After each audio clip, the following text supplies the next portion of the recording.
स्नातकोत्तर UGC net और SSB परीक्षा निमंते आज आउ केतेक संभाव्य प्रश्न पर आलोचना करिवे।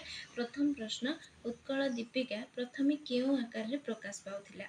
साप्ताहिक। द्वितीय प्रश्न, 6 माण 8 गुंठे काहा घर चक्रांत रे पोड़ी दिया जायथिला? बाघ सिंह। तृतीय प्रश्न, मनबोध चौतीसार रचयिता किए? भक्तचरण दास। चतुर्थ प्रश्न, यथाविधि यह केउं प्रकार समास? अव्ययीभाव समास। पंचम प्रश्न, मो नीति ठारू तांको नीति भिन्न। रेखांकित पद स्थान रे केउं अर्थ रे पंचमी विभक्ति होइछि?